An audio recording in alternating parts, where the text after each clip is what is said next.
Hello, good evening, and welcome back. Met police officer stabbed in Westminster trying to detain armed men. A police officer has been stabbed as she attempted to detain two armed men. And this is a recurring story. But the point here is actually slightly different because the burglars, or the attempted burglars, did not actually get away with anything from the store itself. As it says that the shopkeeper managed to push the pair out of the central London store, and the officers had then tried to detain them. So despite there being two men armed with knives trying to rob a grocery store in Chapter Street, Westminster, they did not manage to get away with anything from the store itself. The shopkeeper was able to defend themselves and push them out into the street.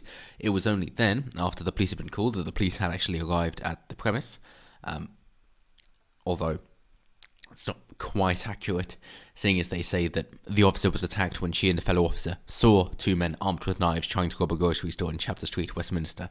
So the attackers, or the burglars there, were not aware of their surroundings and not aware that the police were already there. Not that they had been called to the premise, but instead they were actually there and watching it all go on.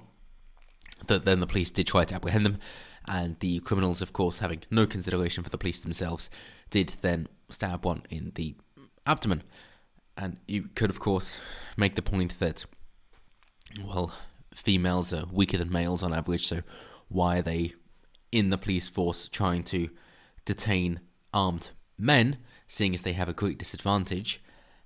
And then you might say, well, it's because they have backup, in which case, why are they there in the first place? Or you could say, well, it's because weapons are the great equalizer, in which case, if a female police officer is armed, then she is able to defend herself and able to detain the attackers. However, in this instance, the female there was not sufficiently armed, as they go on to say that despite being stabbed in the abdomen, the officers continued to chase the suspects along Vauxhall Bridge Road. The suspects were detained a short time later with the assistance of firearms officers. The injured officer was taken to hospital where her injuries are not thought to be life-threatening, which is obviously good and fantastic, and we do hope that she recovers, as she is trying to keep peace on the streets and is now a casualty for trying to help out. So we do definitely wish her the speediest of recoveries, no doubt about it. But the point is that the only way to stop these bad men with knives was by having good men with guns. As they say, it's with the assistance of firearms officers.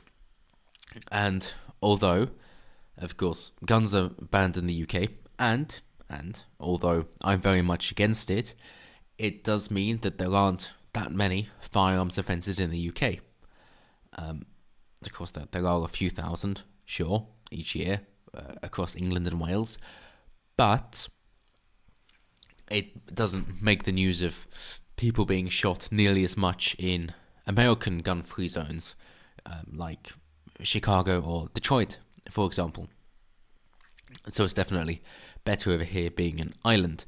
However, there are more knife offences, and of course, that is still illegal to carry a knife which is longer than 2.5 inches outside of your home without good reason is illegal, and that is of course why Stop and Search was in London before Sadiq decided to put an end to it. And that policy did actually help, although apparently it was being racist. But hey, that just comes down to the different ethnicities and cultures deciding to go to crime instead of deciding to be upstanding citizens. But it does also mean that, given that you're allowed to have these weapons within your home, it does mean that the shopkeepers are allowed to have the most common of which is, of course, a baseball bat, or a rounder's bat if you wish, or even a cricket bat or a golf club behind their till, that they are allowed to possess that item, and they can have it as a ceremonial thing or as a collector's item, and that's perfectly fine. And then the separate law, which is you're allowed to defend yourself with anything that is to hand at the time, then that means that because they have this collector's item of a baseball bat, or they're a sportsman, then that means that they are allowed to use it because it is there, and therefore they can use it. It's just a miraculous coincidence that they happen to keep their sports equipment just by where they do their work.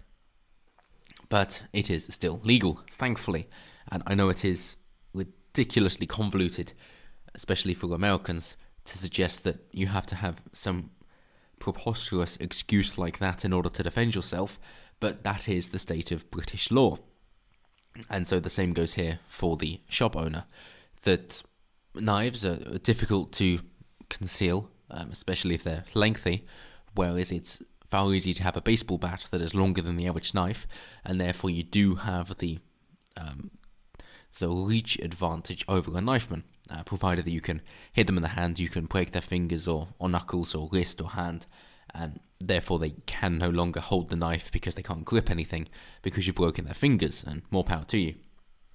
Because you just hit them with a blunt instrument like a baseball bat, and that's game over. And if they can't hold the knife with a hand, they're not going to hold it with anything else. They're not going to be any further risk, and they also understand that, and therefore wish to get the fuck out, as they definitely should be. However, it is eye-opening for a lot of people, I think, to see that the police could not resolve this, at least initially.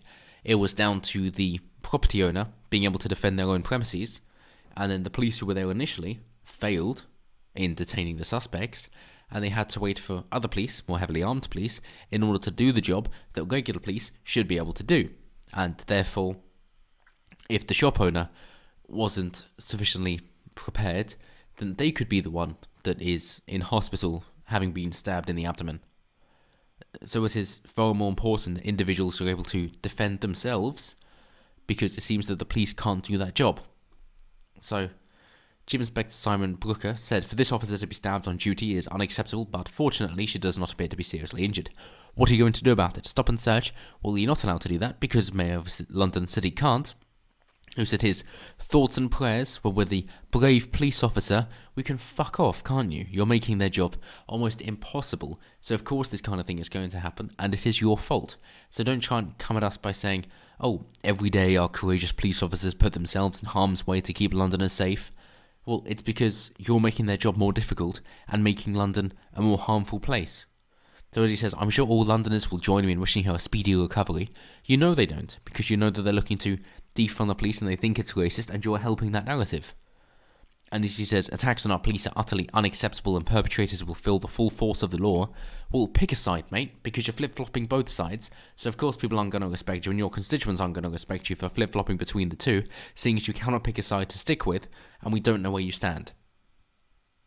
And that's just the fact of the matter. So, hey, it's the same conclusion as always. We can't rely on government officials or police in order to defend us. Instead, it has to be being able to defend ourselves. And we have to be aware that the UK law is far too limited in how we're able to defend ourselves. And if we're out and about, we're pretty much fucked. But if we're at home, then of course we can have things to arm ourselves. And it is definitely an integral part of your own development in order to have some sort of self-defense coursing, whether it would be a martial art or even mixed martial arts or boxing or something like that, then that is definitely beneficial. And keeping your stamina and fitness up in case you just need to run, that is definitely something worth considering. But also in terms of not being able to defend yourself, because if there is somebody who wishes to mug or attack or stab, they only need to take their knife out once, and then they will carry their attack and go on their way, and jobs are good. And whereas if somebody is defending themselves, they may only then be accosted 0.1% of the times, 1 in 1,000, but they're far more likely to be stopped by the police than they are to be attacked. In which case, it doesn't make sense for you to defend yourself, because otherwise you're going to end up in prison before you are able to defend yourself. Whereas the attacker, hey, if it's only a 1% chance they're going to get caught, but they only need to carry it once, then that's fine. But if you've got a 1% chance of being caught, but you only need to use it 0.1% of the time, then you're 10 times more likely to be stopped by police than you are to have to defend yourself. So it's just going to empower the criminals. But as always, let me know what you guys think down below. If you think that police should be more heavily armed, or instead if you think, well, hey, police can't do the job, and therefore us property owners need to be more heavily armed and have a right to self-defense. Either way, let me know down below. Always intrigued to what you guys have to say. And as always, until next time, have a good one.